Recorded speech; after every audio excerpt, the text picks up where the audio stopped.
नमस्कार मित्रों, कामरू तंत्र चैनल में आप सभी मित्रों का स्वागत है।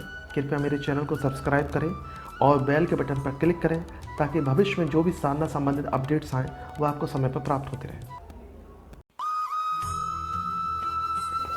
नमस्कार मित्रों, कामरू तंत्र चैनल में आप सभी मित्रों का एक बार फिर स्वागत है। मित्रों, आज मैं जो आपके लिए साधना लेकर आया हूँ उसका जो शीर्षक दिया है उससे आपको समझ में आ गया होगा कि ये परी का अमल है। ये जो परी का अमल है वह एक दिन का है और आप एक दिन में परी से काम ले सकते हैं। जब जब आपको ज़रूरत पड़ेगी आप काम ले सकते हैं। पर इसमें एक विशेष बात यह है कि ये परी की हाजिरात है। इसमें आपके सामने परी नहीं आएगी, बल्कि एक 10 से 12 साल की लड़की है, उसके माध्यम से आप काम ले सकते हैं। लेने का तरीका कुछ ऐसा होगा मित्रों कि इसमें एक नक्श दिया है जो कि आपको वीडियो के अंदर नज़र आ रहा होगा। ये नक्श, जिसे हम अपने हिंदू धर्म में यंत्र भी बोलते हैं, वो आपको बनाना है। उनकी संख्या होगी 574 यानी 574 बार। इनको आपको लिखना है।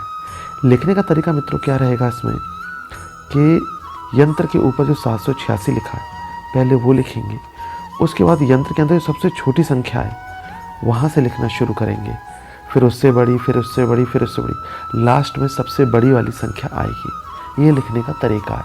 बहुत सरल सा तरीका है मित्रों, कोई दिक्कत वाली बात नहीं है। ऐसे आपको 574 यंत्र लिखने हैं। लिखना किस दिन है वो समझ लीजिए। 9 चंदी जुमेरात, यानी जिस दिन चांद निकलेगा उस दिन से लेके जो पहला गुरुवार पड़ेगा, मान लीजिए पहले दिन चांद निकला, अगर पहले दिन ही गुरुवार पड़ गया तो उसी गुरुवार को, नहीं तो जिस दिन भी गुरुवार पड़ेगा पहला गुरुवार पड़ना चाहिए चांद निकलने के बाद, उस दिन आपको ये अमल करना है। यंत्र आपको बना लेने हैं 574 बार और उस दिन व्रत रखना है। आपको यंत्र बनाते समय और उसके बाद उस यंत्र को उतने ही 574 आटे की गोलियां बना के उन गोलियों के अंदर वो यंत्र दबाने हैं। यंत्र इतना, कागज़ इतना बड़ा रहे कि उसे फोल्ड करने के बाद वो गोलियों के अंदर अच्छी तरह से घुस जाए। ऐसे 574 तैयार कर लेनी है गोलियाँ।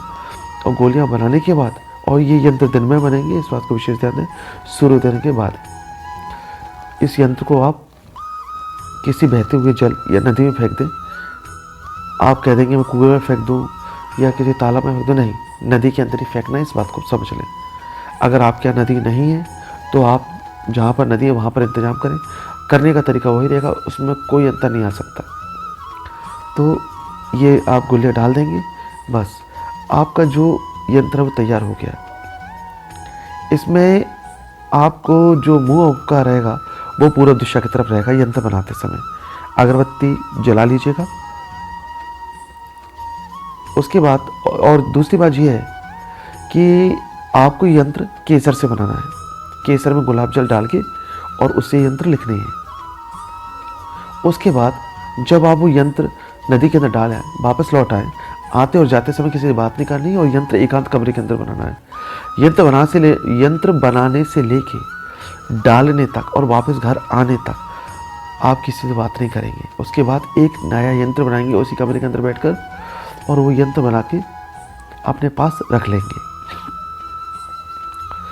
जब कभी भी आपको परी से कोई काम लेना है, किसी 10 से 12 साल की लड़की को लीजिए, बैठाइए, साफ सुथरा के बैठाइए, उसे नहला धुला के शुद्ध आसन दीजिए। उसका जो मुंह होगा वो पूर्व दिशा की ओर रखिए और उसके सर पर ये यंत्र वाला कागज रख दीजिए। आप जैसे ही यंत्र रखेंगे कुछ ही देर बाद परी की हाजिरी हो जाएगी। परी से फिर जो आपको बातें पूछनी है या जो काम कराना है, आप उस लड़की के माध्यम से परी से करवा लीजिएगा। काम होने के बाद उसका शुक्रिया अदा करवाइए और उसको जाने के लिए इजाज़त दीजिए। उसके बाद ये कागज़ जो आपने बनाया उसको रख लीजिए। मान लीजिए कभी कागज़ खो जाता है तो आप नया नक्श बना सकते हैं, उसको बना के फिर उपयोग ले सकते हैं। इसमें चिंता की कोई बात नहीं। मित्रों, एक बात और विशेष ध्यान रखिए कि किसी भी साधना में सफलता के लिए गुरु की बहुत आवश्यकता होती है। तो बिना गुरु के कभी किसी साधना में ना उतरे।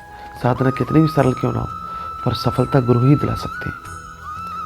अगर आपको कोई भी समस्या, किसी प्रकार की कोई बात पूछनी है तो डिस्क्रिप्शन के अंदर मैं आपको लिंक देता ही हूँ फेसबुक ग्रुप का, फेसबुक पेज का देता हूँ। और आप में से कॉल मी ऐप के थ्रू भी मुझसे बात कर सकते हैं। कॉल मी ऐप पर आपको कामरूप तंत्रम, जो मेरे ग्रुप का, जो मेरे चैनल का नाम दिया है, जो जो जैसी स्पेलिंग दी है, आप कॉल मी ऐप पर जाके उसे सर्च करिए और फिर मुझसे संपर्क कर सकते हैं। आप सीधे मुझसे बात कर सकते हैं। मैंने अपना व्हाट्सअप नंबर भी दे रखा है, आप उसमें मैसेज के द्वारा मुझसे बात कर सकते हैं। सिर्फ मैसेज, कॉल नहीं। कॉल में बात करना है तो कॉल मी ऐप पर आइए, और मैसेज में बात करना है तो व्हाट्सएप पर आइए। तो ये मेरा तरीका है मुझसे संपर्क करने का, और उम्मीद करता हूँ आप इस साधना से भी लाभ उठाएंगे। जय माँ जगदम्बा।